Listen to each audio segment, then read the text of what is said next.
अल्लाहुम्मा सल्ली अला सय्यिदिना व मौलाना मुहम्मद। एक मरतबा हज़रत सय्यदुना मुआज़ बिन जबल रदी, बुखारी शरीफ की हदीस से पाक है, हज़रत सय्यदुना मुआज़ बिन जबल रदी अल्लाह अन्हु को आप सल्लल्लाहु अलैहि वसल्लम यमन की तरफ भेज रहे थे। जब जाने लगे तो आपने रुका करके पूछे, ए मुआज़, अगर कोई तुम्हारे सामने क़ज़िया, कोई प्रॉब्लम आ जाए, कोई मसला आ जाए तो तुम कैसा हल करोगे उसको? कैफ़ तक़ज़ी क़ज़ियतन, मेरे बाद अब तुम जा रहे हैं, पता नहीं इसके बाद मेरी मुलाकात, और हुआ भी कि मेरे बाद इसके बाद तुम्हारी मुलाकात नहीं होगी, अगर वहाँ तुम रहो यमन में, कोई मसला प्रॉब्लम आ जाए तो तुम हल कैसे करोगे? तो अक़ज़ी भी किताबिल्लाही, मैं अल्लाह की किताब से उस मसले का हल तलाश करूँगा। भाई अब किताब जब मुकम्मल है तो बात ख़त्म हो गई थी ना। आप सल्लल्लाहु अलैहि वसल्लम ने पूछा, फ़लम तजिद फ़ी किताबिल्लाह, कि अगर तुम वो मसले का हल कुरान में नहीं पाए तो क्या करोगे? तो मतलब ये कुरान में तो है मगर उसको तलाश करना पड़ता है, ढूंढना पड़ता है, इशारा मिलता फिर वो इशारे को जा करके खंगालना पड़ता है। तो बोले कोई अगर मसले का हल कुरान में नहीं मिला तो क्या करोगे? अक़ज़ीबी सुन्नती रसूली, कि नबी पाक सल्लल्लाहु अलैहि वसल्लम की सुन्नतों में तलाश करूँगा।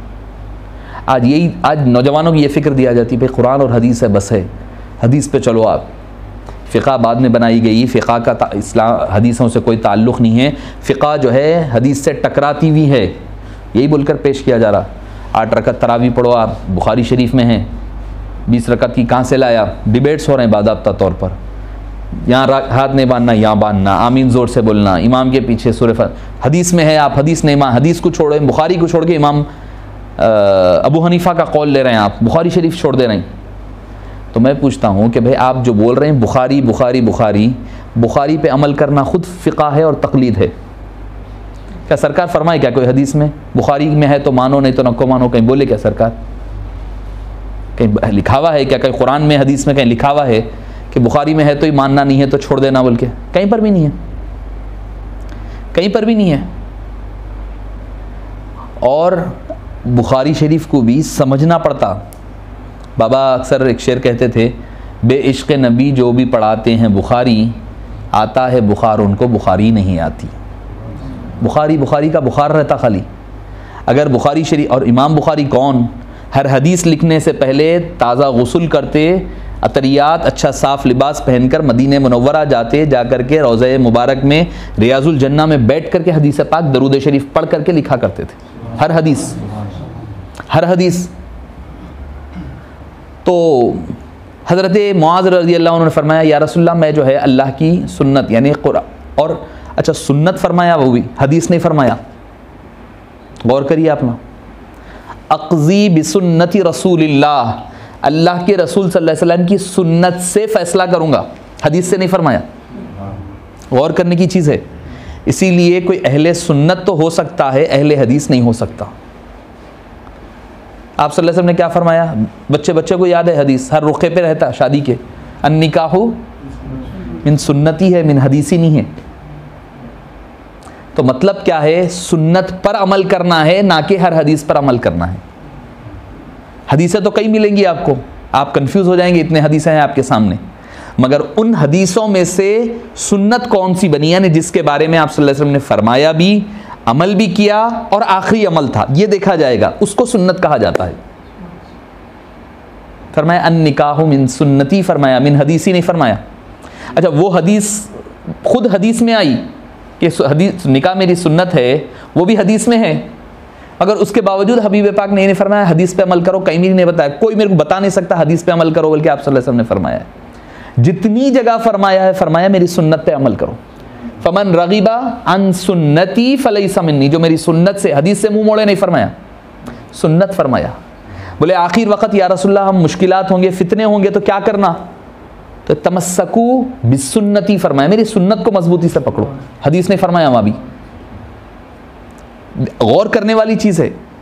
हबीब पाक सल्लल्लाहु अलैहि वसल्लम का हर कौल ऐसे ही नहीं है, हर चीज़ में एक बारीक नुक्ता मिलेगा आपको। तो लिहाजा हमें कोई अमल देखने से पहले हबीब पाक सल्लल्लाहु अलैहि वसल्लम की सुन्नत देखना पड़ेगा।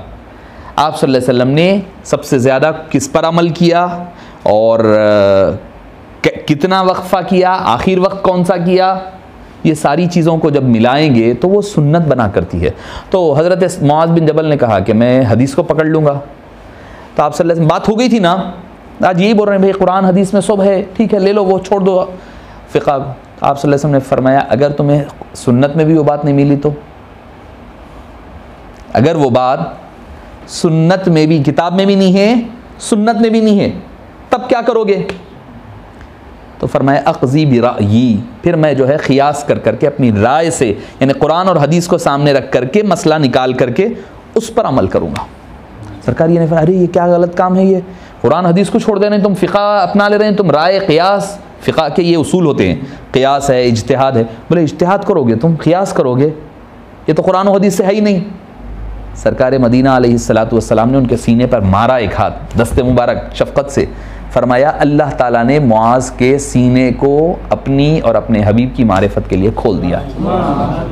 तो मतलब ये कि कुरान हदीस फ़िक़ा तीनों को मिलाना हबीब पाक सल्लल्लाहु अलैहि वसल्लम की खुशनुदी का बायस है, खुशनुदी का बायस। हज़रत अब्दुल्ला बिन उमर है रज़ी अल्लाहु अन्हु, रोज़ाना रात में खिदमत पे रहते, तहज्जुद के वक्त रात की खिदमत करते। नहीं, हज़रत अब्दुल्ला बिन अब्बास है, हज़रत अब्दुल्ला बिन अब्बास आप सल्लल्लाहु अलैहि वसल्लम के चचेरे भाई, हज़रत उम्मे मैमुना रज़ी अल्लाहु अन्हा के भांजे होते थे रिश्ते में। हज़रत उम्मे मैमुना रज़ी अल्लाहु अन्हा की वालिद बहन हज़रत अब्दुल्ला बिन अब्बास, और दुनिया की आप सल्लल्लाहु अलैहि वसल्लम ने फरमाया बेहतरीन सास फरमाया। हज़रत उम्मे मैमुना रज़ी अल्लाहु अन्हा की वालिदा को हज़रत हिंद नाम था उनका, दुनिया की बेहतरीन सास फरमाया। क्यों फरमाया? एक दामाद खुद हबीब पाक सल्लल्लाहु अलैहि वसल्लम, दूसरे दामाद हज़रत अब्बास रज़ी अल्लाहु अन्हु, तीसरे दामाद हज़रत हमज़ा, चौथे दामाद हज़रत जाफ़र तैयार। फिर उनके इंतकाल के बाद हज़रत अस्मा बिनत उमैस से हज़रत अबू बकर सिद्दीक़ ने निकाह किया, उनके इंतकाल के बाद हज़रत अली मुर्तज़ा ने निकाह किया। ये पूरे दामादा हैं उनके। तो दुनिया की बेहतरीन सास है, नबी भी है, वली भी है, सहाबी भी है, सरदार सहाबा भी है, सब है, शहीद भी है, सब है उनके दामादों में। ऐसी खुश नसीब सास है। तो बोले खाला को, बोले खाला मैं आज जो है सरकार मदीना अलैहिस्सलाम की खिदमत में रहूँगा। भाई मैं आप लोग के सवालात की, जब तक मैं खाली फ़िक़ा का माहौल बना रहा हूँ आपको, तो बोले कि ठीक है खिदमत में आ रहा हूँ, ठीक है आ जाइए। आके ठहर गए। आपको भी पता है अगर दो आदमी ठहर के नमाज़ पढ़ रही, इमाम थोड़ा आगे ठहरेंगे, एक कदम पीछे मुख्तदी ठहरेंगे। हज़रत अब्दुल्ला बिन अब्बास थोड़े कम उम्र है, पीछे बराबर ठहरा लिया आप सल्लल्लाहु। अब बच्चों का क्या रहता, बच्चे बाजू ठहरो या पीछे ठहरो, उनकी तो नमाज होना नहीं है, होती है चलो ठीक है, आगे पीछे कोई फ़र्क नहीं पड़ता। बाजू ठहर, आप सल्लल्लाहु अलैहि वसल्लम ने बाजू ठहराया, हज़रत अब्दुल्ला बिन अब्बास पीछे हट गए, पीछे हट गए। सरकार मदीना अलैहिस्सलाम नमाज के आलम में क़रीब करे, फिर पीछे हट गए। 2-3 मरतबा हो गया, नमाज में हो गया, नमाज ख़त्म हो गई। हबीब पाक सल्लल्लाहु अलैहि वसल्लम ने पूछा ए अब्दुल्ला ये क्या कर रहे थे तुम? मैं बाजू ठहरो बोल रहा था, तुम नहीं ठहर रहे थे बाजू, क्यों? बोले या रसूलल्लाह सल्लल्लाहु अलैहि वसल्लम दुनिया में कौन है जो आपके बाजू और बराबर आकर ठहर सके? ये नहीं फरमाए मैं नहीं ठहर सकता, नहीं फरमाए, बोले दुनिया में कोई है ही नहीं जो आपके बाजू और बराबर ठहर सके। आप सल्लल्लाहु अलैहि वसल्लम खुश हो गए, फरमाया दुआ फरमाई अल्लाहुम्मा अल्लिमहुल किताबा व फ़क़्क़िहु फ़िद्दीन, अल्लाह अब्दुल्ला बिन अब्बास को किताब का इल्म दे और दीन की फ़िक़्ह अता फरमा। तो पता चला हबीब पाक सल्लल्लाहु अलैहि वसल्लम का अदब और ताज़ीम करने से इल्म भी मिलता, किताब भी खुलती, फ़िक़्ह भी मिलता। बेअदबों को कुछ भी नहीं मिलता, बेअदबों को खाली ऐसा मिलता, खाली अदब वालों को सब मिलता, किताब भी मिलती, फ़िक़्ह भी मिला करती। तो मुअज़्ज़ज़ सामीन किराम, फ़िक़्ह एक असलन कुरान और हदीस को समझने का नाम है, कोई नई चीज़ नहीं है, कोई नया काम नहीं है। फ़िक़्ह जो है कुरान और हदीस की रोशनी में मसाइल को तलाश करना। आप बोलेंगे भाई ठीक है, अब ऐसा अरब में रहते हैं, कई मरतबा होता बाज़ुन मैं हमारे को अरबी आती, हम अरबी सीख लिए, कुरान भी पढ़ लेते, हम हदीस भी पढ़ लेते। आज एक नया जहन दिया जा रहा, भाई आप क्या कहे, रमज़ान आया 10 कुरान करे, 15 कुरान करे, इसकी कोई अहमियत नहीं है, एक कुरान पढ़ो, आप समझ के पढ़ो, खाली पढ़ लेने से कुछ भी नहीं होता। ये जहालत वाली बात है और कुरान और हदीस के ख़िलाफ़ बात है। कुरान करीम की अज़ खुद तिलावत एक इबादत है, चाहे समझ कर पढ़े चाहे बग़ैर समझे पढ़े। समझ कर पढ़ना ज़्यादा सवाब है, यकीनन होना चाहिए। फिर ये बोलते हैं भाई कुरान और हदीस आप खाली कुरान पक्का समझ लो, पढ़ लो। आज ही एक हमारे पास की एक बच्ची का मैसेज आया था, नहीं साहब मेरे को बोल रहे हैं आप इल्म वाले अच्छे हैं बहुत, मगर जो है आप गुमराह है, आपका अकीदा ख़राब है, आप ज़रा कुरान पढ़ लो, देखो आपको समझ में आता क्या है असल। आज ये फ़िक्र दी जा रही नौजवान लड़कों को भी, लड़कियों को भी, क्या कुरान समझ पढ़ लो, आप पढ़े तो समझ में आ जाता आपको, नई चीज़ क्या है, कोई बड़ी मुश्किल काम नहीं है, ट्रांसलेशन है इंग्लिश में, उर्दू में, तेलुगु में, सब में है, पढ़ लो आप। सिर्फ कुरान पढ़ लेना, समझ लेना काफ़ी नहीं है। उसकी एक और दलील देता हूँ मैं। एक सहाबी हैं हज़रत अदी बिन हातिम ताई। हातिम ताई तो आप नाम अक्सर सुने हैं, हज़रत हातिम ताई मशहूर है दरिया दिली में, सखावत में, लुटाने में। उनके बेटे थे हज़रत अदी, वो सहाबी थे आप सल्लल्लाहु अलैहि वसल्लम के।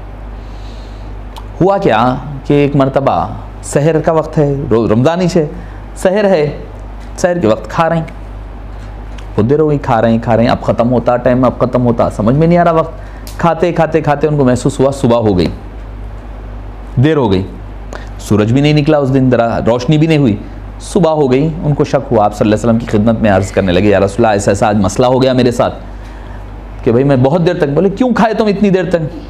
तो बोले मैं, अंदाज़ा नहीं हुआ क्या तुम्हें फजर का? मैं कोशिश करा समझने की मगर नहीं समझ में आया, कैसा कोशिश करे? तो बोले एक काला धागा लिया, थ्रेड काला लिया धागा, एक सफ़ेद धागा लिया, दोनों बाजू रख लेके बैठ गया, प्लेट ले लेके खा लेते बैठा। अब कुरान बोला हत्ता यतबय्यन लकुमुल खैतुल अबयदु मिनल खैतिल अस्वदि मिनल फज्र। बोले जब तक कि ये सफ़ेद और काला धागे में फ़र्क महसूस नहीं हो, जब तक खा सकते। कुरान में कुलू वशरबू हत्ता यतबय्यन लकुमुल खैतुल अबयदु मिनल खैतिल अस्वद, खाओ और पियो जब तक कि काले और सफ़ेद धागे में फ़र्क महसूस ना हो जाए। कुरान है, क्लियर अल्फाज है, कोई उसमें छुपी यतबय्यना बय्यना युबय्यिनु बयान करना, ज़ाहिर होना।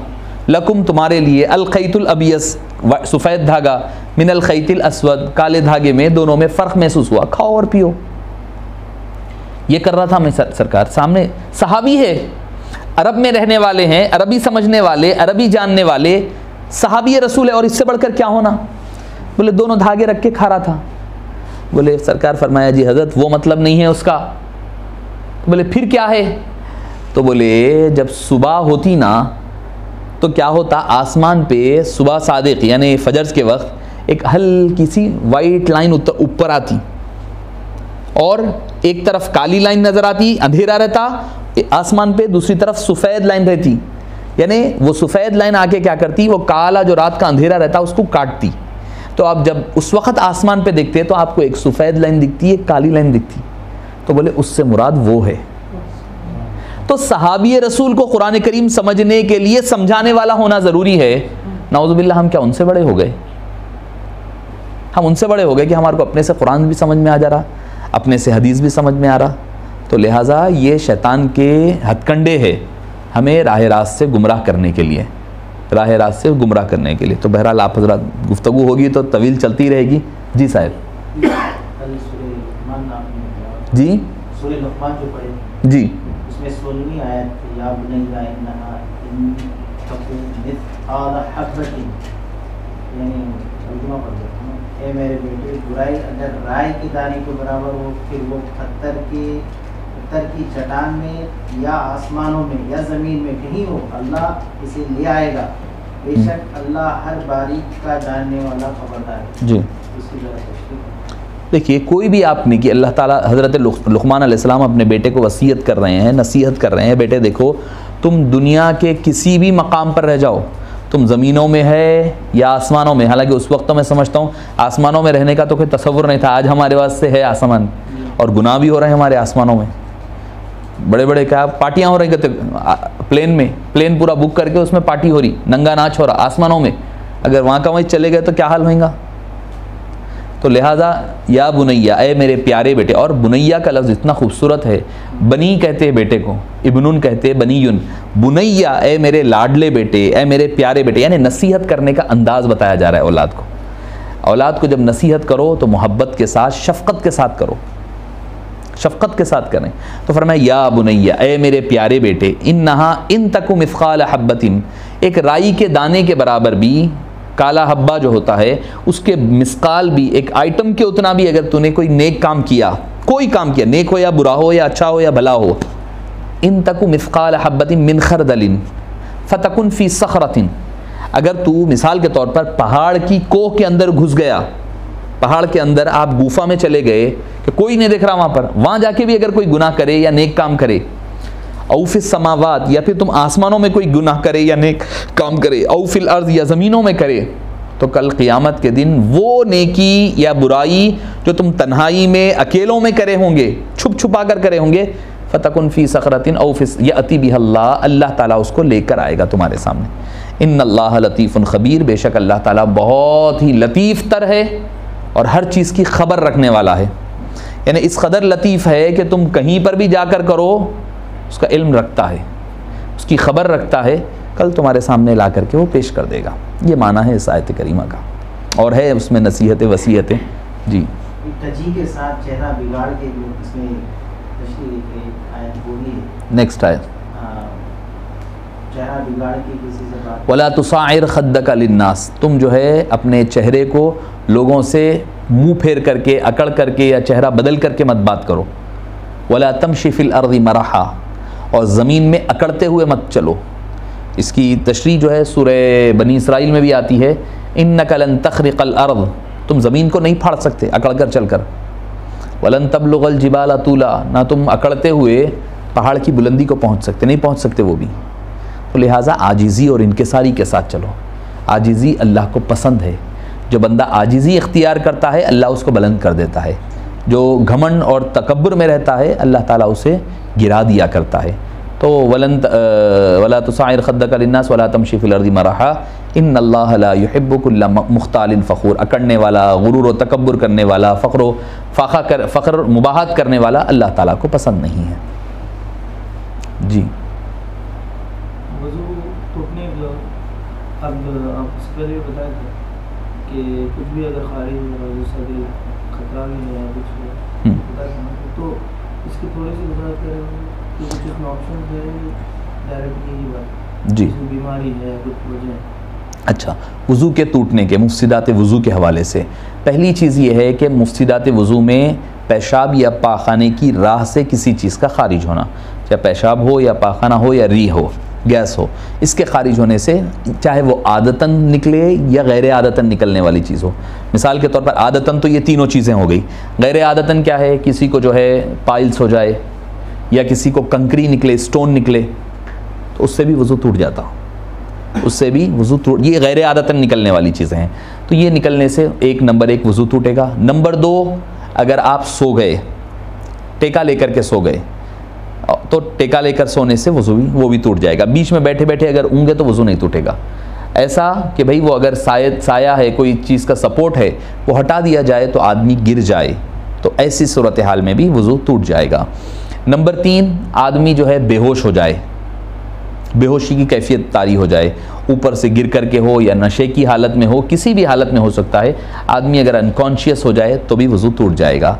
मजनून, दीवानापन अगर तारी हो जाए तो भी उसका वज़ू टूट जाएगा। खून या पीप का निकल कर अपनी जगह से बहना, ये भी वज़ू को तोड़ देता है। मार लगा, निकला और बहा अपनी जगह से, तो वज़ू को तोड़ देता है।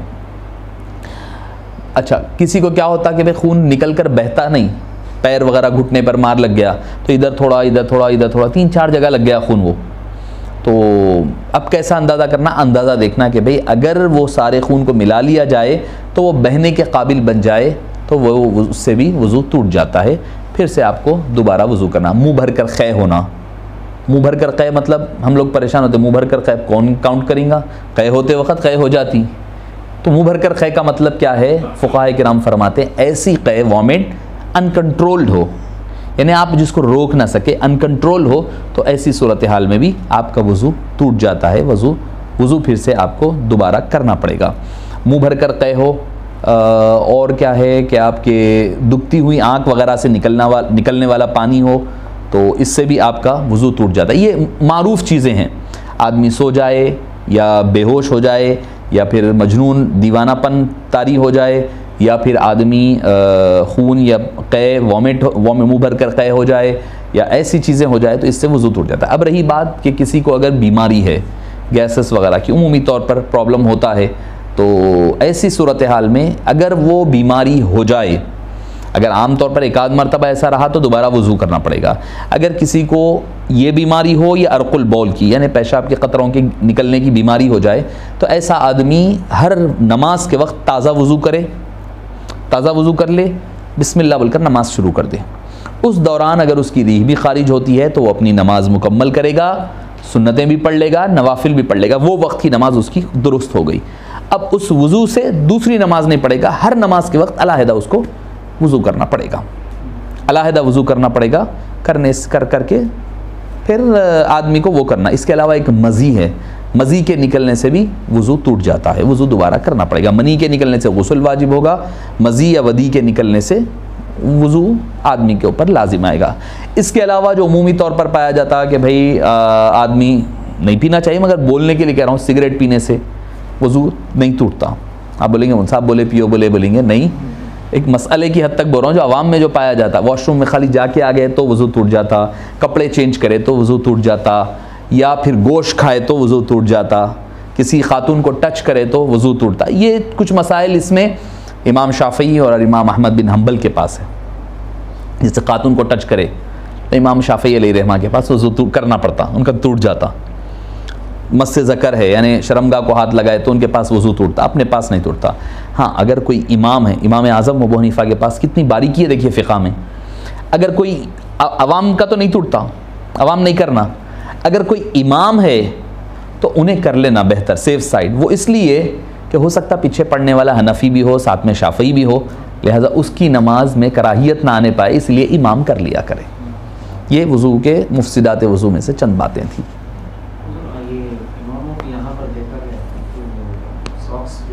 जी, तो सर्दियों के मौसम में सॉक्स पहने हुए रहते हैं, तो हमारे पास तो मतलब कपड़े के जो सॉक्स हैं उसके ऊपर अगर हाथ मसा करें तो नमाज। जी, सॉक्स पर मसा करना, देखिए सॉक्स 3 टाइप के होते हैं। सॉक्स में 3 किस्में हैं। एक को कहा जाता है खुफ, जो लेदर के बने हुए रहते, जिसका क्लियर कट हदीस पाक में हुक्म है।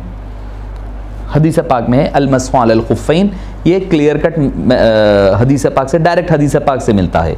हालांकि असल देखा जाए तो असलन क्या है हुक्म वज़ू का? पैरों का धोना है, पैरों का धोना असल मसला है। जब कुरान है सामने तो कुरान के हुक्म की अगर उसमें अमेंडमेंट लाना है तो फिर सही हदीस लाना पड़ता। मुतवातिर हदीस लाए तो वो कुरान के बराबर होती।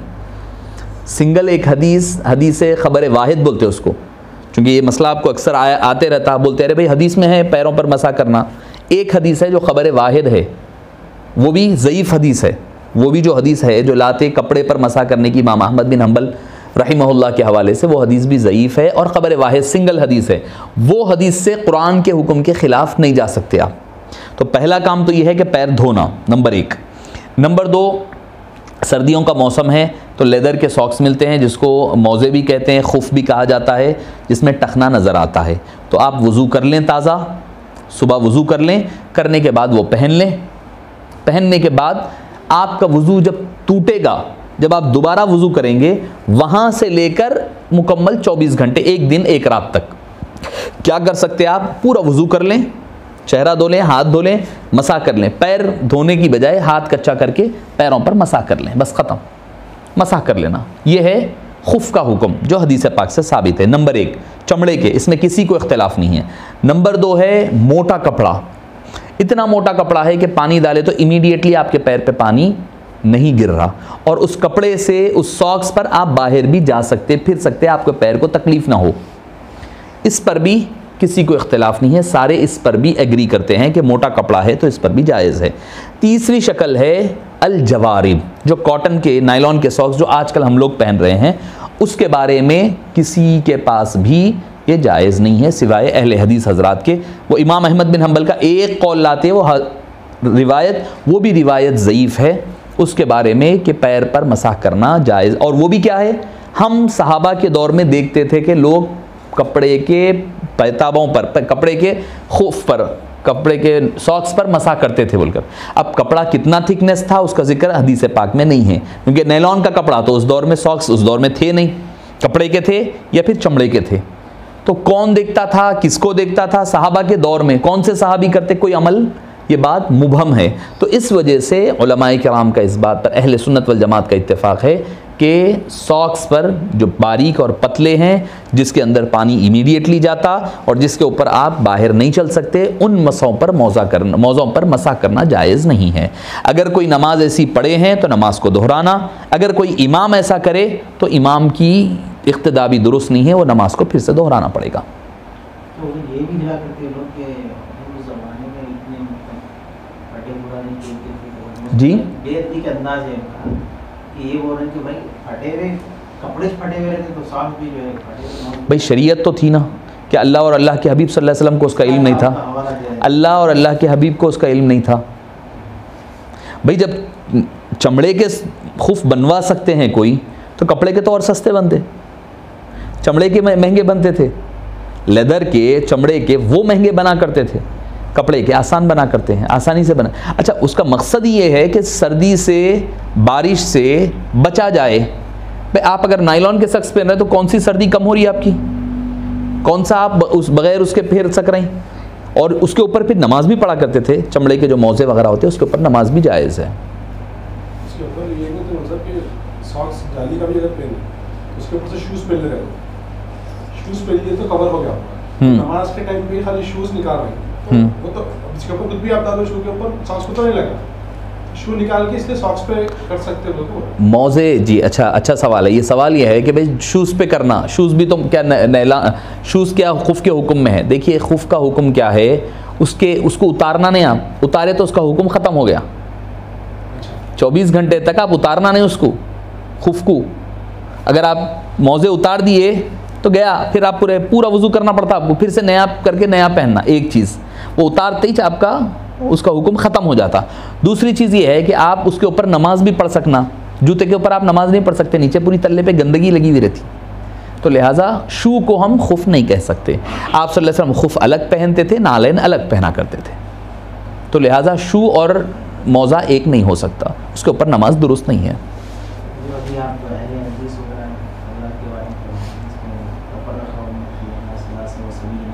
जी ये जो आयत है सब बात मेरे उम्मत में बात करके 3 फिरके आएंगे, 70 के 3 फिरके आएंगे और सबके सब जहन्नम में जाएंगे, सिर्फ एक फिरके मान आ रहे हैं। ये हदीस पाक है, हर कोई हमारे अपने तरफ मुंसलिक करते हैं, किस तरह से मतलब। अच्छा देखिए, ये तो पहली बात ये कि कुरान की नहीं, कुरान करीम की आयत नहीं, ये तो हदीस पाक है, ये हदीस पाक है, कुरान पाक की आयत करीमा नहीं है। अलबत्ता आप लोगों को शायद सुन के हैरत होगी, ऐसी ये 2 हदीसें हैं। एक ये है कि मेरी उम्मत 73 फ़िरक़ों में बटेगी, एक जन्नत में जाएगा, बाकी के पूरे दोज़ख में जाएंगे, एक हदीस है। एक अपोजिट और एक हदीस है, 73 फ़िरक़ों में मेरी उम्मत बटेगी, एक दोज़ख में जाएगा, 72 जन्नत में जाएंगे। शायद आप हज़रात नहीं सुने होंगे, ये दोनों हदीसें हैं। 72 दोज़ख में जाएंगे, एक जन्नत में, 72 दोज़ख में जाएंगे, 72 जन्नत में जाएंगे, एक दोज़ख में, ये दोनों हदीसें हैं। अब जब ऐसी चीज़ें आती है तो हमें देखना पड़ता है कौन सी हदीस ज़्यादा सही है। तो पहली वाली जो मारूफ हदीस है, जो आप और हम सुनते हैं, 72 दोज़ख में जाएंगे, एक जन्नत में जाएगा, तो वो जो है ज़्यादा सही हदीस है। तो सही हदीस वही हदीस पाक है। अब सब बोल रहे हैं कि भाई ठीक है, हम सही हैं, हम हक़ पे है, हर किसी का दावा है, जितनी जमातें हैं, जितनी तंजीमें, हर कोई बोल रहा हम हक़ पे है, हमारी तरफ आ जाओ। तो इससे पहले आज इसका एक इसी उन्वान पर एक ख़िताब हुआ था, हैदराबाद में दबीरपुरे में जलसा था, मुफ्ती हज़रत अज़ीज़ुल्लाह क़ादरी साहब वग़ैरह भी थे साथ में जलसे में। तो उसमें एक आज इसको ये उन्वान दिया गया था कि नाजी तबक़ा कौन, कि नजात वाला तबक़ा कौन सा है, ये उन्वान टॉपिक था मेरा। तो उसमें एक बात जो आई थी वो आपके सामने मैं उसमें का एक नुक्ता कि पहचान कैसा कि भाई हक़ कौन है। मैं बोला कि भाई आप लिख लेते जाइए, जितनी जमातें तबक़ात बने हैं ना, पूरों के नाम लिख लीजिए, जितने लिख रहे हैं आप, कुरान के नाम पे, हदीस के नाम पे, तबलीग के, इस्लाम के, जितनी जमातें हैं लिख लो आप बाज़ों। लिख के उसके बाद देखते जाइए कि ये जमात है, इनके फाउंडर कौन है, मिल जाएंगे आपको, लिख दीजिए। अहले हदीस, उनके फाउंडर यहाँ, जमात इस्लामी यहाँ, तबलीगी जमात, पूरों के नाम लिख लीजिए, पूरों के फाउंडर्स लिख लीजिए, ठीक है। अब उसके बाद अहले सुन्नत वल जमात लिखिए, अब ढूंढिए उनके फाउंडर कौन है। अहले सुन्नत वल जमात के फाउंडर कौन है? हुजूर गौसुल आज़म है क्या? नहीं। ख्वाजा अजमेरी है? नहीं। दाता अली हजवेरी है? नहीं। इमाम गज़ाली है? जुनैद बगदादी है? सिर्र सक़ती है, बायज़ीद बिस्तामी है, कौन है? कोई भी नहीं मिलते आपको, कोई भी। मैं आपको प्रैक्टिकल बात बोल रहा हूँ, ज़्यादा फ़िलासफ़ी वाली बात नहीं, एक प्रैक्टिकली आप जो हर कोई समझ सकता है बात को। अहले सुन्नत का कोई फाउंडर नहीं है, तो मतलब ये कि जिसका कोई फाउंडर नहीं है उसके फाउंडर सिर्फ हबीब पाक सल्लल्लाहु अलैहि वसल्लम है। फाउंडर की ज़रूरत कब पड़ती? जब आप कोई नया काम कर रहे हैं, नई एक इन्वेंशन कर रहे हैं, नया काम कर रहे हैं, नई ऑर्गेनाइजेशन बना रहे हैं, फाउंडर होना पड़ता। तो अहले सुन्नत हबीब पाक से लेकर क़यामत तक अहले सुन्नत ही असल एक नाजी तबका है। अब अकीदा अलग करने के लिए उससे तोड़ करके एक नई जमात बनाना पड़ा, तो इसलिए फाउंडर की ज़रूरत पड़ी। तो उनका फाउंडर है, दूसरों को ज़रूरत पड़ी, दूसरों का फाउंडर, तीसरों का फाउंडर, हर एक का फाउंडर है। अहले सुन्नत वल जमात का कोई फाउंडर नहीं है। यही इसके हक्कानियत और नाजी तबका होने की सबसे बड़ी दलील है, नाजी तबका। और आप सल्लल्लाहु अलैहि वसल्लम ने फरमाया मा अना अलैहि व अस्हाबी, जिस पर मैं और मेरे सहाबा होंगे सुबह क़यामत तक। तो लिहाजा हम सहाबा किराम को भी मानने वाले हैं। अब जैसा मिसाल के तौर पर सहाबा, अब बात है, एक मिसाल दे रहा हूँ मैं। बोले एक साहब बोलने लगे, जमात अहले हदीस की बात हुई, तो नहीं मुल साहब आप लोग 20 रकात पढ़ते ना, आप सल्लल्लाहु अलैहि वसल्लम की, आप लोग जो है सहाबी की सुन्नत पे अमल कर रहे हैं, हज़रत उमर की, हम जो है सरकार की सुन्नत पे अमल कर रहे हैं। उनका बोलना था हम सरकार की सुन्नत पे अमल कर रहे हैं, आप लोग सहाबा की सुन्नतों पर अमल कर रहे हैं। मैं बोला सरकार फरमाए मा अना अलैहि व अस्हाबी, जिस पर मैं भी हूँ मेरे सहाबा भी है, वो अहले सुन्नत वल जमात है, वो नाजी तबका है। तो हम सरकार को भी पकड़े हुए हैं, सहाबा को भी पकड़े हुए हैं। आप सहाबा का अमल बोल के 3 तलाक़ को अलग कर देते, आप नहीं मानते, क्यों? बोलते हज़रत उमर का काम है, हज़रत उमर शुरू करे। हालांकि ये बात गलत है, ये नहीं हो सकता कि सरकार दो आलम सल्लल्लाहु अलैहि वसल्लम कुछ करे और हज़रत उमर फ़ारूक उसके ख़िलाफ़ करे। ये हो सकता है? ये आप खुद सोचिए, कर सकते उमर फ़ारूक? अच्छा हज़रत उमर फ़ारूक कर रही, सारे सहाबा खामोश बैठते, सारे सहाबा खामोश बैठते। तो लिहाजा ये बात कहना कि भाई सरकार के अमल के ख़िलाफ़ है हज़रत उमर का कौल, ये हरगिज़ नहीं हो सकता। जी साहब, ज़िंदगी में तब्दीली और इस्तिक़ामत हासिल करने के लिए सीक्वेंस क्या है? बहुत सारे लोग जो है नमाज़ों की पाबंदी हो गई, दुरूद शरीफ हो गया, सदक़ा हो गया, फिर उसके बाद जो है महाफिल हो गया, ज़िक्र हो गया, वजीफ़े हो गए, लेकिन एक तब्दीली आने के बाद उस पर इस्तिक़ामत है कि फिर आखिर तक जो है उसको ऐसे ही मेंटेन करने के लिए क्या सीक्वेंस है? उसके लिए सबसे पहली चीज़ आपका पुख्ता इरादा होना, इरादा पुख्ता होना। एक सहाबी आया और आकर कहने लगे या रसूलुल्लाह सल्लल्लाहु अलैहि वसल्लम मुझे एक अमल बताइए, बस वो एक ही अमल करता हूँ, उसके बाद कुछ भी नहीं करूँगा बस, और मैं जन्नत में चले आना। एक ही अमल बोलिए, वही करूँगा, उसी बेस पे जन्नत में जाना, मैं और कुछ भी नहीं करता मैं। आप सल्लल्लाहु अलैहि वसल्लम क्या फरमाए? आमिन बिल्लाहि सुम्मा इस्तक़िम, ईमान ला रहे हैं, ईमान लाओ और उस पर डट जाओ, बस ख़त्म, उसी पे इस्तिक़ामत इख्तियार कर लो। यानी आपको कोई काम करने के लिए इरादा पुख्ता करना पड़ेगा, और ये जहन में रहे जो मेरा अमल होगा वो अल्लाह की ख़ास रज़ा के लिए होगा, अल्लाह को राज़ी करने के लिए। कोई और शक्ल में होगा, किसी के दिखावे, कोई ज़रूरत, कोई वक्त, कोई मजबूरी होगी, तो आज मजबूरी है, कल ख़त्म हो जाती। परेशानी आती कुरान बोल रहा कि जब कोई मसला आ जाता, क्या फ़ज़ू दुआ इन आरीज़, लंबे लंबे दुआएँ हो रही, जब वयदउल इंसानु बिश्शर्रि दुआहु बिल खैर, जब कोई मुश्किल वक्त आ गई, लंबे लंबे दुआएं कर रहा बंदा। वइज़ा मस्सहु शर्रु कान यऊसा, मायूस हो जा रहा, मगर फिर जैसे ही मुश्किल ख़त्म हुई फिर हम पलट जा रहे हैं। तो लिहाजा हम जो है कोई ज़रूरियात के तहत इबादत ना करें, अल्लाह की रज़ा के लिए करें। चाहे कुछ हो जाए, इबादत नहीं छूटना, चाहे गम हो, चाहे खुशी हो, तब जा कर के उससे इस्तिक़ामत मिलती है। बंदा इरादा पुख्ता करे, और चाहे कुछ हो जाए, चाहे शैतान लाख भटकाए आपको, उसको मात दिया करे अमली तौर पर, तब जा कर के आप इस्तिक़ामत की मंजिल पर पहुंच सकते हैं। कोई भी चीज़ हो जाए, नमाज हो जाए, या और दूसरा शैतान का क्या एक हथकंडा रहता है, आज आप नहीं करें कुछ भी काम, एक काम नहीं हुआ आपसे, एक इबादत नहीं हुई, मिसाल के तौर पर आप दलाइल पढ़ते, आज नहीं हुआ, शैतान बोलता अरे नहीं हुआ ना, अब जान दो, चलो अब आज क्या है, मंगल था छूट गया, अब चलो फिर पीर से शुरू करेंगे। नहीं करना, वो शैतान की कामयाबी है। फिर पीर के दिन कुछ तो भी ऐसा काम ला देता, पीर छुड़ा देता, फिर होता अरे फिर पीर छूट गया, फिर पीर को शुरू करेंगे। तो ये फिर में चले आता वक्त, आज छुटाना, आज का छोड़िए, कल से दूसरा शुरू कर देना, तो शैतान की शिकस्त है। आप वक्ती तौर पर शैतान कामयाब हो रहा होने दीजिए, उसको हमेशा दायमी तौर पर उसको कामयाब होने नहीं देना। जी। औलाद की तरबियत के लिहाज से, औलाद की तरबियत, औलाद की तरबियत का सबसे बड़ा, चूँकि हदीस पाक में भी आया है, आप सल्लल्लाहु अलैहि वसल्लम फरमाए सबसे पहली चीज़ अद्दिबू औलादकुम अला सलासी खिसालिन, औलाद को 3 चीज़ें सिखाओ।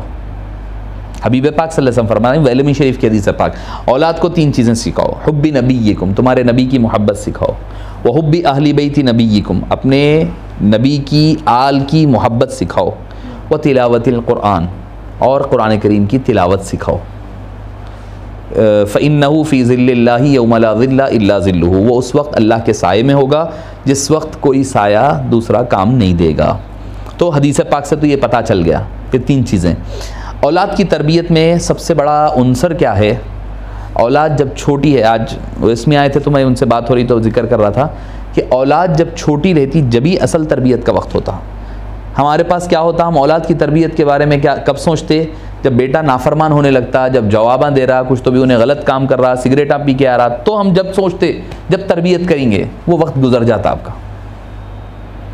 आज की एडवांस साइंस भी कहती है कि बच्चा बोलता हुआ पैदा नहीं होता, बोलता हुआ पैदा नहीं होता बच्चा, आए बाद बोलता। अच्छा, खाते हुए पैदा, आते ही खाता, आते ही रोता, आते ही बोलता नहीं। आप गौर करें कभी, आते ही जो उसको दूध में तो जो भी है होना, उसकी ग़िज़ा होना रहता, रोता, दर्द हुआ तो रोता, हाथ पैर मारना, रोना सब हो रहा, बोलता क्यों नहीं? अल्लाह ताला उसका जो बोलने का जो जहन है ना, खाली भेजता उसको, एम्प्टी माइंड भेजता उसको। और आप जो जो बात करते रहते ना, आप ना समझ रहे, नहीं मालूम होता बच्चा सो रहा, बच्चा पड़ा हुआ है, उसको क्या मालूम हो रहा, नहीं, उन्हें सब सुन के अपनी मेमोरी में सेव करते रहता। उसका जो हार्ड डिस्क है MTI, वो उसके ऊपर डेटा कवर होते जाता, होते होते होते होते जब वो मेमोरी फुल होती तब उन्हें बोलने लगता। बच्चा बोलता कब? जब उसकी पूरी मेमोरी फुल होती। हम ना समझ रहे हैं बच्चा छोटा है, गाली दे रहे हैं, गलोच कर रहे हैं, वो उसके माइंड में सेव हो रही, वहाँ जाके वो भी उसके दिमाग के उस हिस्से में बैठ रही है। तो औलाद की तरबियत बचपन से शुरू। बचपन से क्या, हज़रत उमर फ़ारूक तो क्या फरमाए, एक बच्चा वालिद आए आके शिकायत करे कि मेरा बेटा मेरी बात नहीं सुनता, तो बोले वालिद को बुलाओ, बेटे को बुलाओ। बेटे को बुलाए, वालिद के लिए है ख़ास तौर पे। तो बेटे को बुला के बोले, बेटे से पूछे क्या तुम अपने वालिद का हक़ अदा नहीं करते? बोले हाँ नहीं करता। क्यों? तो बोले क्या बाप पर भी कुछ हक़ है क्या औलाद के? जैसा औलाद पे वालिद का हक़ है, क्या बाप पर भी औलाद का हक़ है? बोले हाँ है। बोले वो क्या है? तो बोले पहली चीज़ ये है कि उसके लिए अच्छी माँ का इंतखाब करें। हम ये समझ रहे हैं बच्चा पैदा हुए बाद 8-10 साल के बाद तरबियत करना है, समझ रही। सैयदुना फ़ारूक आज़म फरमा रही हैं औलाद अच्छी होना है तो पहले अच्छी माँ ढूंढो। आप हम कितने ढूंढ रही हैं? पैसा होना, खूबसूरत होना, हाइट होना, दुबली पतली होना, ख़ानदान अच्छा होना, एकलौती होना, पूरे क्राइटेरिया है ये हमारे पास के। दीन सबसे लीस्ट बॉर्डर है हमारे पास। हज़रत फ़ारूक आज़म फरमाए सबसे पहला औलाद का हक़ ये है बाप पर कि उसके लिए अच्छी माँ का इंतखाब करें। आपकी माँ आज अच्छी खूबसूरत ढूंढेंगे आप, थोड़े दिनों के बाद खूबसूरती चले जाती उसकी। पैसा है, पैसा भी चले जाता, खूबसूरती भी चले जाती, सब जाती, नहीं जाता तो उसका दीन और उसके अखलाक नहीं जाते। तो बच्चा बोला नहीं अमीरुल मोमिनीन, मेरे वालिद जो है एक तवाइफ़ा से शादी कर लिए जिसकी वजह से लोग जो है मेरे को ताना देते हमेशा। तो दूसरा हक़ क्या है? तो बोले बच्चा जब पैदा हो तो अच्छा नाम रखे।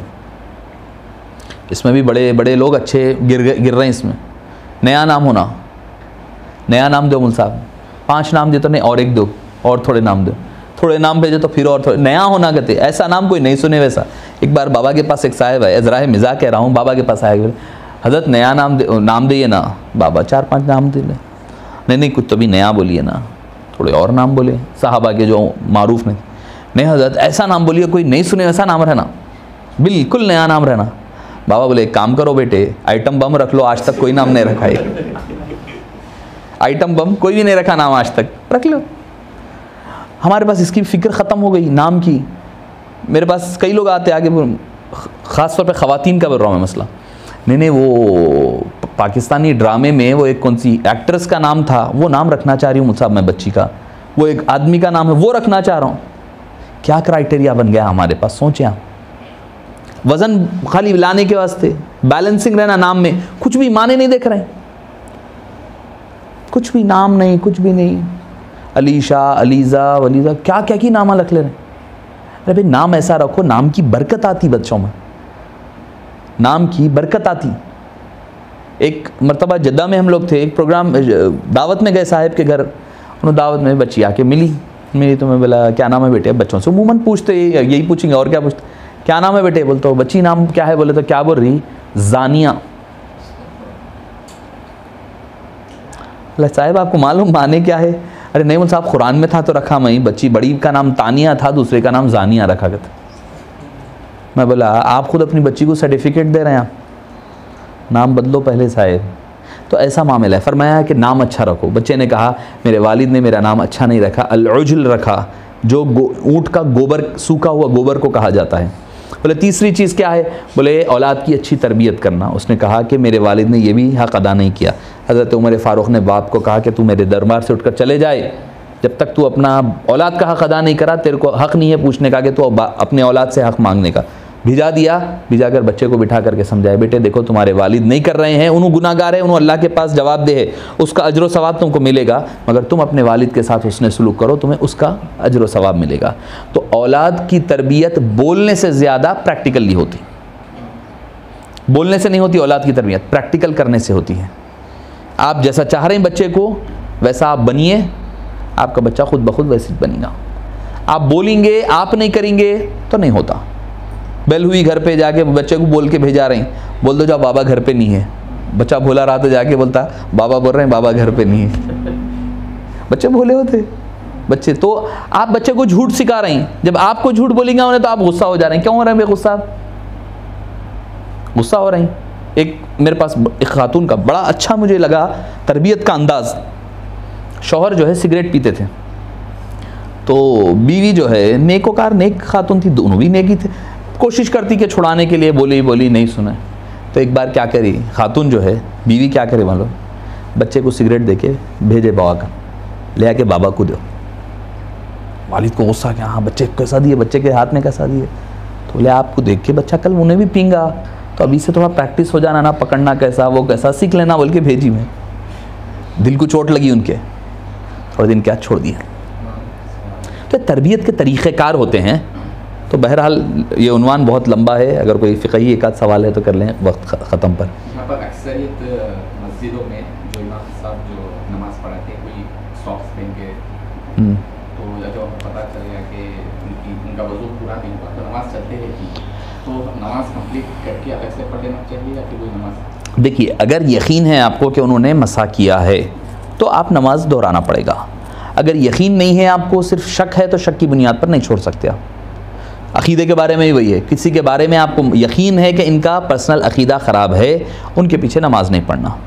सिर्फ शक है, क्योंकि मैं खुद, अब आप लोग भी यहाँ देखते हैं, मैं तो कई सऊदी हज़रात को जानता हूँ जो पक्के सुन्नी हैं, हमारे से ज़्यादा पक्के मजबूत सुन्नी है। अल्लाह ऐसा नहीं कि पूरे सऊदी के पूरे इमाम ख़राब रहते, ज़रूरी नहीं है, कुछ है, मजबूरियात भी है किसी की, जो आया वो पढ़ना रहता, करना रहता, वो अलग शक्ल है।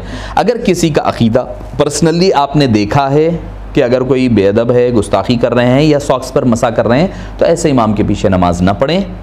अगर सिर्फ शक है तो शक की बुनियाद पर आप वाजिब को नहीं छोड़ सकते, शक की बुनियाद पर वाजिब को नहीं छोड़ सकते। और जमात से नमाज पढ़ना ये वाजिब है। आपका जो है शक की बुनियाद पर आप वाजिब को तर्क नहीं कर सकते। अगर शक आगे बढ़ा हुआ है तो फिर ऐसी नमाज जो पढ़ ली गई है तो उस नमाज को दोहरा लिया जाए एहतियाती तौर पर। ठीक है, उनसे कोई दूसरे मामलात के तहत जो है मसला पूछने की हद तक पूछ लें तो शायद वो बता भी दें अपना अक़ीदा, या फिर वो अपना मसला जिक्र कर दें। जैसे ज़ुहर से असर, असर से मगरिब तक यहाँ पे जिस तरह से तरीका है, नमाज चलते ही कोई भी आके कहते जमात बना के पढ़ते रहते, तो उनके साथ हो जाती नमाज या फिर अलग से पढ़ लेना? देखिए कि अगर आप इमाम के पीछे ज्वाइन हो रहे हैं तो आपका और इमाम का एक नमाज पढ़ना ज़रूरी है, एक नियत होना ज़रूरी है। अगर उन्होंने सुन्नत पढ़ रहे हैं, आप जाके पीछे फ़र्ज़ पढ़े तो आपकी नमाज नहीं होती। अमूमन तौर पे क्या होता है, उन्हें क्या पढ़ा नहीं मालूम, पीछे जाते हाथ लगाते ठहर जाते हमारे लोग। उन्हें सुन्नत पढ़ा, फ़र्ज़ पढ़ा, नफिल पढ़ा, क्या पढ़ा नहीं मालूम आपको। अगर यकीन है कि वो फ़र्ज़ है तो आप ज्वाइन हो सकते हैं, अगर यकीन नहीं है तो आपकी नमाज़ दुरुस्त नहीं होती। अगर उनकी दूसरी थी तो फिर आपको दोबारा से दोहराना पड़ेगा। अब उम्मन ऐसा भी होता, सफ़र में जो है 2-2 नमाज़ा मिला लेते लोग, तो मिलाए तो क्या होता, अब हम असर ज़ोहर जाके ज़ोहर समझ के पीछे ठहरे, असर रही थी वो, मगरिब समझे तो ईशा निकलती वो, तो लिहाजा ऐसी नमाज दुरुस्त नहीं है, ऐसी नमाज को फिर से दोहराना पड़ेगा। रमज़ान के बारे में बता दें, इसमें क्या क्या मतलब, एक तो सदका, क्या सदका फित्र है जी, ये सब जो क्या क्या करना है तो ज़रूरी है। रमज़ान की जो है 5 चीज़ें हैं जो यूनिक है, जो आम वक्त में आपको नहीं मिलती। 5 इबादत ऐसी हैं रमज़ान की, उसके अलावा कहीं और नहीं मिलती। सबसे पहली चीज़ है रोज़ा। रोज़ा बाद में रह सकते, मगर जो सवाब रमज़ान के रोज़े का है वो आपको आम दिनों में नहीं मिलता। नंबर 2 है तरावीह। तरावीह है तो 20 रकत ही है, 8 नहीं है, 20 ही है, ज़्यादा है कम नहीं है। इमाम मालिक के पास 36 रकत है तरावीह, इमाम मालिक के पास 36 है, तो लिहाजा दूसरी इबादत है तरावीह। ये रमज़ान के अलावा पढ़ी नहीं जाने वाली नमाज है। तीसरी चीज़ है एतिकाफ़। तीसरी चीज़ एतिकाफ़ है, रमज़ान के अलावा एतिकाफ़ का सवाब आपको नहीं मिलता। चौथी चीज़ है तलाश शब क़द्र, शब क़द्र की तलाश। 5वीं चीज़ है सदक़े फ़ितर। ये 5 चीज़ें हैं जिसका रमज़ान से हटकर कभी भी आप इसका ना सवाब पा सकते ना ये इबादत कर सकते। करने के काम ये हो गए। अब जो दूसरे मुस्तहबात में कुरान करीम की तिलावत है, दरूद शरीफ की कसरत है, इस्तिग़फ़ार, जैसे कि मैंने कल कहा था कि इस्तिग़फ़ार पढ़ें तो फ़जर से पहले यानी सहर के वक्त पढ़ा करें, उसका ज़्यादा फ़ायदा है और उसकी ज़्यादा फ़जीलत आई है। इसके अलावा नस्अलुकल जन्नत व नऊज़ु बिका मिनन नार, या अज़ीज़ु या गफ़्फ़ार व या रब्बल आलमीन, अल्लाहुम्मा अजिरनी मिनन नार, अल्लाहुम्मा इन्ना नस्अलुका मिन रिज़ाका वल जन्ना व मिन सक़तीका व मिनन नार। और चहरुम कलिमा, दुव्वम कलिमे की कसरत करें, अशहदु अल्ला इलाहा इल्लल्लाह व अशहदु अन्ना मुहम्मद रब्बि ग़फ़िर वरहम व अंत खैरुर राहिमीन। ये अल्लाहुम्मा इन्नका अफ़ुव्वुन तुहिब्बुल अफ़्व फ़अफ़ु अन्नी, ये दुआओं की कसरत करें। ये दुआओं की कसरत कुरान करीम वगैरह की तिलावत के साथ ये चीज़ों को जारी रखें। अब रोज़ा तो पता है, तरावी भी पता है, एतिकाफ़ भी पता है। आखिरी 10 दिन का जो सुन्नत एतिकाफ़ है रोज़े के साथ होता है, मर्द हज़रात का मस्जिद में, ख़वातीन का घर में होता है। शब क़द्र चाहे तो 21 है, 23 है, 25 है, 27 है या 29 है। ये 5 रातों में से कोई एक ताख़रात है जिसको तलाश करना। और इसके छुपाने में भी बड़ी फ़ायदे की चीज़ है, इसके छुपाने में भी फ़ायदा है। अल्लाह ताला अपनी काम की चीज़, अहम बात बोल रहा हूँ मैं, अपनी जो मुक़र्रब तरीन चीज़ है ना उसको छुपा के रखता है। ज़्यादा अहम चीज़ है उसको छुपा के रखता है अल्लाह ताला। शब क़द्र छुपी हुई है। सलातुल वुस्ता कौन सी है नहीं मालूम, अंदाज़े है कि जो असर है, मगर अल्लाह के पास क्या है हमको नहीं मालूम, छुपी हुई है। भाई हमला क्या देख ले रहे हैं, फ़जर ज़ोहर इधर है, मगरिब ईशा उधर है, बीच में है, सो असर बोल रही, क्या पता अल्लाह के पास जो है ईशा से शुरू हो रहा होगा तो काउंटिंग ईशा फ़जर हो सकता, ज़ोहर सलातुल वुस्ता है, असर और मगरिब इधर है, वो अल्लाह बेहतर जानता है। फिर बोले कि इसमें आज़म क्या है, अल्लाह ने छुपाए रखा है। कई ने कई बातें कही है, किसी ने लफ्ज़ अल्लाह कहा है, किसी ने मोहम्मद कहा है, कई रिवायात है, मगर अल्लाह ताला, अल्लाह और अल्लाह के हबीब ही राज जानते हैं इसमें आज़म क्या है। फरमाया जुमे के दिन एक ऐसी सात है जिस दिन दुआ करो, जिस वक्त दुआ करो तो कबूल होती। कौन सी सात है नहीं मालूम, छुपा दी गई। रात का एक हिस्सा है, आखिर पहर अल्लाह आसमान पर नुज़ूल फरमाता है, दुआएं कबूल कर। कौन सा हिस्सा है अल्लाह छुपा दिया। क्यों छुपाया, उसकी तलाश में हम और ज़्यादा इबादत कर सकते। अब भाई जुम्मे के दिन क्या पता रहे असर के बाद है कि ज़ोहर के बाद है कि कब है कि ज़ोहर के बाद भी दुआ कर रहे हैं आप, असर के बाद भी दुआ कर रहे हैं। अगर वो घड़ी है तो वो घड़ी तो मिल रही, उसके साथ साथ दूसरी घड़ी भी मिल जा रही है आपको। शब क़द्र है, 5 रातों में से कोई एक रात है, आप 21 को भी इबादत कर रहे हैं, 23 को भी कर रहे हैं, 25 को भी कर रहे हैं, 27 को भी, 29 को, एक रात तो है ही है शब क़द्र। उसके अलावा 4 और रातें इबादत करने का सवाब आपके अकाउंट में आ रहा, तो फ़ायदा तो हमारा ही है, नुकसान नहीं, फ़ायदा ही है हमारा वो। और मालूम, अगर मालूम नहीं है चलो ठीक है, किसी को मालूम नहीं है, 23 है मिसाल के तौर पे, कोई गलत काम कर लिया, गुनाह कर लिया, इबादत नहीं करके गुनाह करा, तो उसके ऊपर अजाब नहीं होगा। क्यों, नहीं मालूम था, अल्लाह मालूम रहता तो नहीं करता था बोलेंगा। अगर फिक्स कर दिए उसके बाद कोई गुनाह करा तो पकड़े जाता। तो छुपाने में भी हिकमत और मसलहत है। 5वीं जो आखिरी चीज़ है वो है सदक़े फ़ित्र। सदक़े फ़ित्र कहते हैं, फ़ित्र कहते हैं असल में ब्रेकफास्ट को, फ़ुतूर जो आता है उमूमन फ़ुतूर कहते हैं अक्सर अरबी में भी, फ़तायर, दुकानों पे भी यहाँ बूफियास पे लिखा हुआ रहता फ़तायर, तो वो वही है, फ़ितर से ही बना है। नाश्ते को कहा जाता है, रोज़ा खोलने को, रोज़ा खोलना, जो रोज़ा इफ्तार करते हैं हम उसी से इफ्तार भी बना है। तो दरअसल उसका फ़ायदा क्या है, आप सल्लल्लाहु अलैहि वसल्लम ने फरमाया, एक तो गरीबों का खाने हैं, नंबर 1। नंबर 2 फरमाया, हम जो महीना भर रोज़े रहते, कभी कोई ज़बान से कोई बुरी बात निकल गई, कोई बुरा अमल हो गया, कोई बुरा काम हो गया, तो उसका कफ़ारा ओवरकम कर देता हमारा वो सदक़े फ़ितर, होने वाले छोटे मोटे गुनाहों को माफ़ कर देता। गरीबों का खाने का इंतज़ाम भी है और ये भी है। अब कितना, किससे, कौन देना, घर का जो हेड है उन्हें अपनी तरफ से, अपने बच्चों की तरफ से देना। मिसाल के तौर वालिद है, वालिद अपना भी देना, अपने बच्चों का भी देना, बीवी का बीवी दे लेना, अपने ऊपर है, ज़कात भी उनकी उनके ऊपर है। अगर शौहर दे दिया तो एहसान है शौहर का, अगर नहीं दिया बीवी को बोला भाई आपका आप दे लो, बोल तो बीवी जिम्मेदार है। अगर शौहर नहीं दिया तो बीवी गुनाहगार है, बीवी नहीं है पैसे बोल तो एक आध अंगूठी तोड़ना, नहीं तो एक चंपा कली की एक कली काट के दे देना है, हकीकत ये है। तो अगर अब शौहर दे दे रहा इजाज़त से, ठीक है, उसकी ये एहसान है ये शौहर का कि अगर शौहर दे दे रहा, बीवी सारे बच्चों की तरफ से, ठीक है। कौन से बच्चे, जो ईद के दिन फजर से पहले पैदा हो जाए उनका सदक़े फ़ितर देना है, और जो फजर के बाद फौत हुए उनका भी सदक़े फ़ितर देना है। बॉर्डर लाइन बता दे रहा हूँ, पीछे तो आप पूरे आ जाते, उसमें पीछे पूरे आ जाते। कितना देना, अब इसमें थोड़ा इख्तिलाफ है। इसमें क्या है, अगर आप ड्राई फ्रूट वगैरह दे रही, मुनक्का दे रही, खजूर दे रही, 1 सा देना।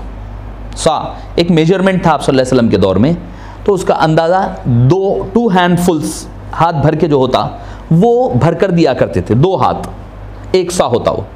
आधा सा बोले तो 1 हाथ, 1 सा बोले तो 2 हाथ होते अनाज वगैरह देने के। तो अब वो हाथ से देना तो एक अंदाज़ा होता, तो बाद में जो अंदाज़ा किया गया तो जामे निज़ामिया के मुताबिक वो कूफ़ी पैमाना होता, कूफ़ी सा था जो आप सल्लल्लाहु अलैहि वसल्लम के दौर में वहाँ राइज था। तो उसका अंदाज़ा जो है कमोबेश 2.5 किलो का 1 सा होता, 2.5 किलो का 1 सा होता।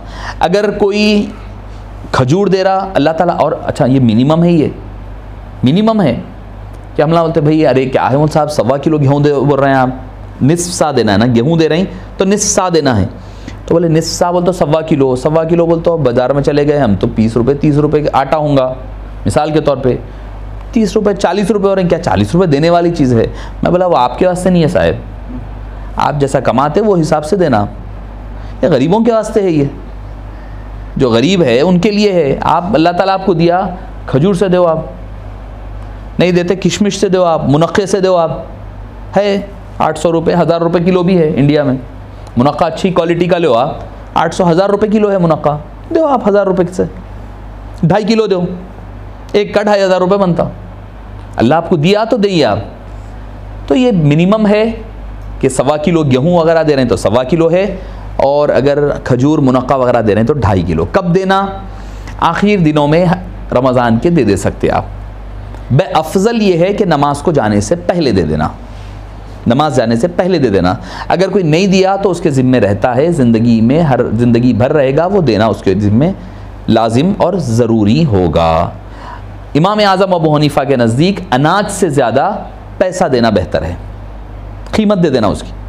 भाई अब हर कोई गेहूँ ले आके दे रहा उसको, मैं हमारे पास होता, सऊदी में था, मैं देखा ना, मस्जिद में ला के जो है इतने ढिगार वो पैकेट्स आते, थैली के सैक्स जो होते हैं आपके बोरी के, वो बने हुए रहते, रोड से लाए ला के डाल दिए मस्जिदों में, भरे हुए हैं पड़े हुए, कोई लेने वाला नहीं है, भरे पड़े हुए हैं मस्जिद में।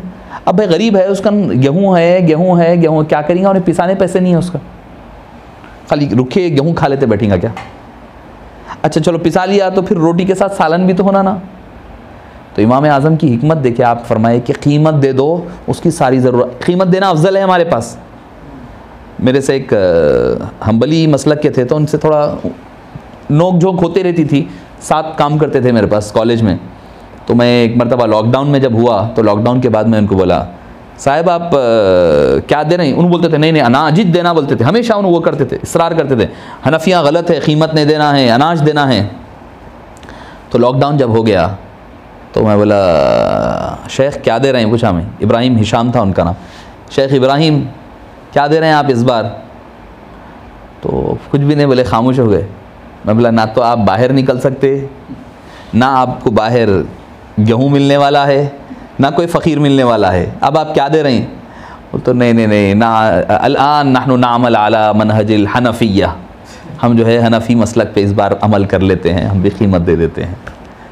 देखिए कितनी हिकमत, देखिए कितने साल बाद जो है एक उसकी बेहतरीन सूरत और रोनुमाई नज़र आई।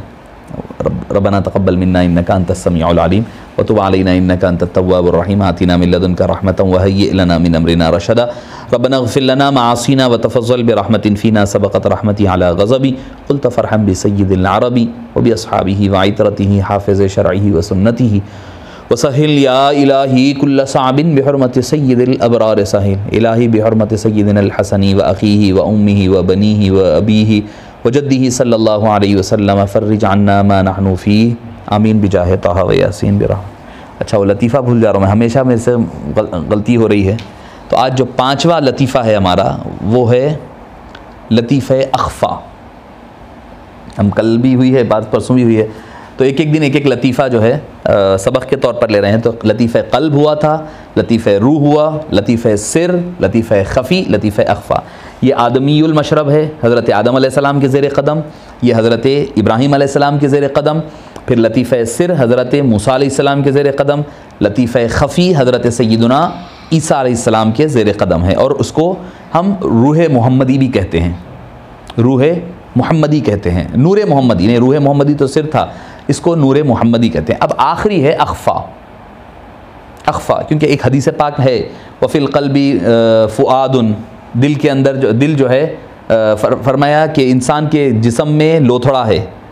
वफ़ी जसदी बनी आदम लमुज़ग़तुन वफ़िल मुज़ग़ती क़ल्बुन वफ़िल क़ल्बी रूहुन सिर्रुन ख़फ़ीयुन वफ़िल ख़फ़ी अख़फ़ा वफ़िल ख़फ़ी अना।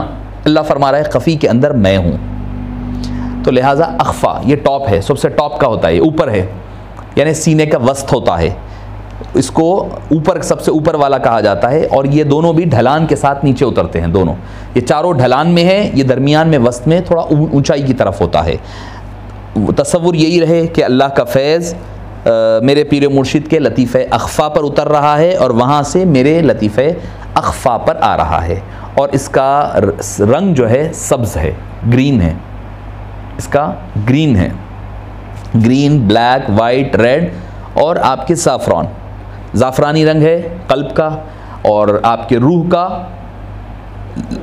रेड है, और आपका सिर का वाइट है, और आपका ख़फ़ी का ब्लैक है, अख़फ़ा का ग्रीन है। और ये आप सल्लल्लाहु अलैहि वसल्लम के ज़ेर क़दम है, ये आप सल्लल्लाहु अलैहि वसल्लम के ज़ेर क़दम है। यानी जो क़ुर्ब कमालात अल्लाह ताला ने हबीब पाक सल्लल्लाहु अलैहि वसल्लम को अता फ़रमाए हैं, जब किसी पर अगर ये लतीफ़ा जारी हो जाए तो वो उन्हीं मंजिलों पर चलते हुए अल्लाह के क़ुर्ब में पहुँचता है। यानी वो तो मकाम नहीं मिलता, उन रास्तों पर चलकर। हज़रत बड़े पीर क्या फ़रमाए, वफ़ी वलहु कुल्लु वलिय्यन क़दमु व अला क़दमी नबीयिल बदरिल कमाली।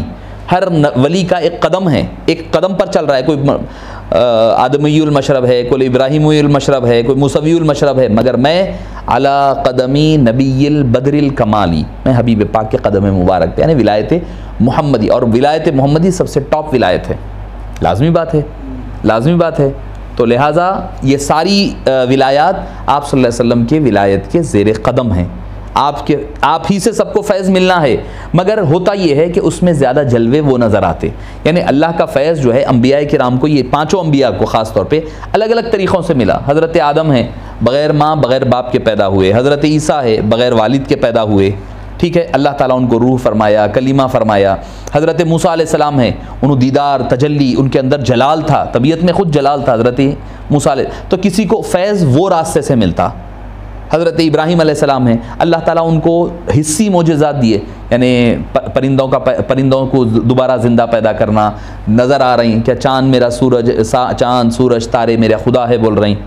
जितने हज़रत इब्राहीम वकज़ालिक नूरी इब्राहीम मलकूत अस्समावात, तो हर नबी की एक एक सिफ़ात है, उनकी एक एक एट्रीब्यूट पहचान है विलायत की। तो वो विलायत की पहचान सब मिल करके हमें हासिल हुआ करती है। अब जब हम ये 5 लताइफ़ है जब आप करेंगे मुराक़बा, तो आप ये देखना पड़ेगा कि आपको सुरूर और लज्जत सबसे ज़्यादा कौन से लतीफ़े से आ रहा है। जो लतीफ़ा से आपको सबसे ज़्यादा सुरूर आ रहा है आपका वही मौरिद फ़ैज़ है, यानी फ़ैज़ के उतरने का ज़रिया और सबब है, वहाँ पर आपका फ़ैज़ उतर रहा है। ये आलम अम्र के 5 हो गए, अल्लाह ताला ने जो हुक्म दे करके बग़ैर किसी असबाब के पैदा किए हैं, ये आलम अम्र के 5 हो गए। आलम खल्क़ के 2 जो हैं इंशाअल्लाह कल और परसों ज़िक्र किए जाएंगे। बिरहमतिका या अरहमर राहिमीन वल्हम्दुलिल्लाहि रब्बिल आलमीन।